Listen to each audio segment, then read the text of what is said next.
Hello everyone. English speaking master class में आप सभी का स्वागत है। मेरा नाम है राम शुक्ला। आज हम लोग करने वाले हैं interjection in grammar and part of speech. तो चलिए देखते हैं इंटरजेक्शन क्या है, क्यों यूज होता है, कहाँ यूज होता है और कुछ एग्जाम्पल के साथ इसको समझते हैं। इंटरजेक्शन इंग्लिश ग्रामर का एक बहुत ही इम्पोर्टेंट हिस्सा है जो कि बहुत ही ज़रूरी होता है करना। ग्रामर कितने जो भी ग्रामर होते हैं, पार्ट ऑफ स्पीच होता है, उसको बहुत मजबूती से, बहुत अच्छे तरीके से हमें प्रैक्टिस करना चाहिए, हमें लर्न करना चाहिए। क्योंकि अगर आपका ग्रामर नहीं स्ट्रांग है तो आपकी कम्युनिकेशन या राइटिंग इंग्लिश में स्ट्रांग नहीं हो सकती या किसी भी लैंग्वेज में नहीं हो सकती है। तो चलिए समझते हैं कि हम इंटरजेक्शन क्या है। An interjection is a word or phrase that expresses sudden strong emotion or reaction. Interjection ऐसी चीज है जो सडनली कुछ इमोशन शो करता है या कोई एक्सप्रेस जब करना होता है अचानक से, ठीक है। जैसे और इसके बाद बोलने के बाद थोड़ा सा ना हमें पॉज लेना होता है। It is typically stand alone place the beginning of a sentence after a pause. मतलब ये हमेशा सेंटेंस से पहले आता है और थोड़ा सा बोलने के बाद पॉज लेना होता है, उसके बाद फिर हम आगे का सेंटेंस बोलते हैं। अभी हम आगे एग्जाम्पल भी देखेंगे। Interjections convey feeling such as surprise. जैसे सरप्राइज, कोई सरप्राइजिंग वाली बात हो, जॉय वाली हो, खुशी वाली हो, गुस्से वाली बात हो, एंगर और excitement, and they can add emphasis और टोन टू स्पीच। ये क्या करता है? टोन और स्पीच पे एम्फेसिस करता है, फोकस करता है, दबाव डालता है। वाई इंटरजेक्शन आर यूज, क्यों यूज होता है? टू एक्सप्रेस इमोशन, इमोशन को एक्सप्रेस करने के लिए, बताने के लिए। अटेंशन ग्रैब करने के लिए। To add a natural flow of conversation, conversation में नेचुरल फ्लो ऐड करने के लिए हम इंटरजेक्शन का यूज करते हैं। कब यूज होता है? इन कैजुअल और इनफॉर्मल, जब हम कैजुअल और इनफॉर्मल कम्युनिकेशन होती है ज़्यादातर, उसमें यूज होता है। To express reaction, immediate reaction, they are use to convey reaction to something unexpected, surprising and exciting. अब चलिए समझते हैं कि टाइप ऑफ इंटरजेक्शन क्या है। एक्सक्लेमेटरी इंटरजेक्शन, जैसे exclamatory interjections express strong emotions such as excitement, जहाँ पे कोई एक्साइटमेंट होता है, जॉय होता है, डिसबिलीफ होता है। ये हमेशा स्टैंड अलोन अलग होता है कॉमा के साथ, जैसे वाओ, ओह, आह, हुर्रे, उप्स, उज, उज्जा। जैसे wow, that was amazing performance, ठीक है ना। तो इस तरह से जब वर्ड्स आते हैं स्टैंड अलोन होते हैं तो इसको हम क्या बोलते हैं? एक्सक्लेमेशनरी इंटरजेक्शंस। उसके बाद आता है मिल्ड इंटरजेक्शंस। मिल्ड इंटरजेक्शन क्या होता है? To express emotion that are less intense but still significant.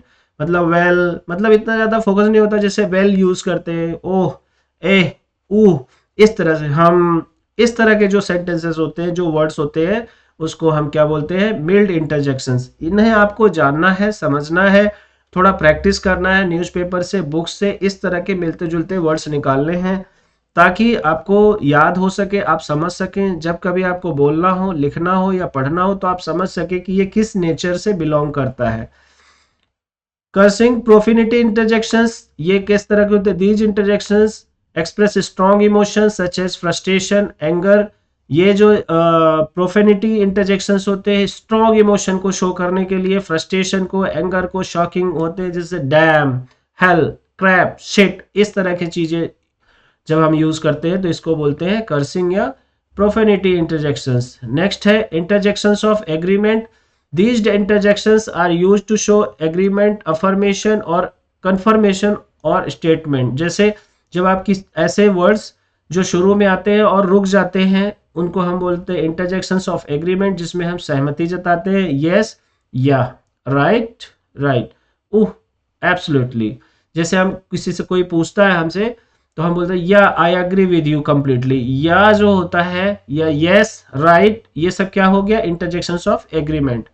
Disagreement इसका ठीक अपोजिट, एग्रीमेंट का ठीक अपोजिट, नो, ना, ओ, नो, ना, इस तरह से जो आते हैं इंटरजेक्शंस ऑफ डिसएग्रीमेंट। सरप्राइज में क्या होता है?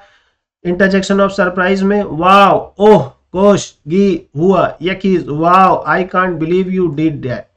तो these interjections express surprise, shocking, जब शॉकिंग वाले होते हैं, अनएक्सपेक्टेड इमोशंस को रिएक्ट करने के लिए इन वर्ड्स को यूज किया जाता है। इंटरजेक्शंस ऑफ पेन और डिस्कम्फर्ट, ऐसे इंटरजेक्शंस, ऐसे वर्ड्स जो फिजिकली और इमोशनल पेन जब शो करना होता है, आउच, ओ माय गॉड, ठीक है ना, फ्रस्ट्रेशन हो, तो इस तरह से इन सब जो क्या बोलते हैं इंटरजेक्शंस ऑफ पेन और डिस्कम्फर्ट। फिर आता है इंटरजेक्शंस ऑफ जॉय और सेलिब्रेशन।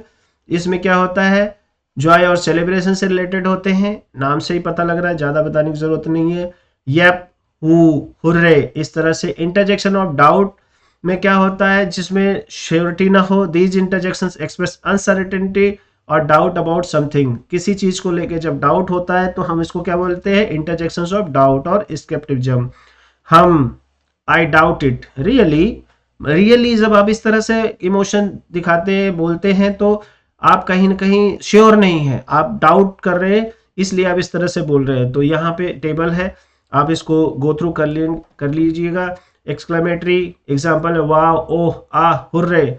मिल्ड में क्या होता है, हम, ओह, ए, ओह, है ना। कर्सिंग में डैम, हेल, क्रैप, शिट, इस तरह से, ठीक है ना। तो ये सारे आपने प्रैक्टिस करना है और नोट बनाना है। वोकैबुलरी आप डेली यूज याद कर ही रहे होंगे।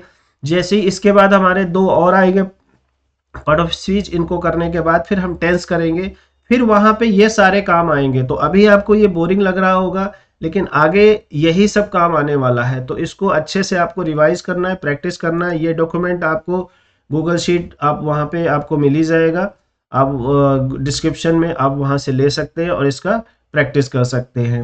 अभी के लिए इतना ही। अगले वीडियो में हम लोग आर्टिकल्स करेंगे और समझेंगे कि क्या किस तरह के आर्टिकल होते हैं, उनका क्या यूज होता है, क्या डेफिनेशन है।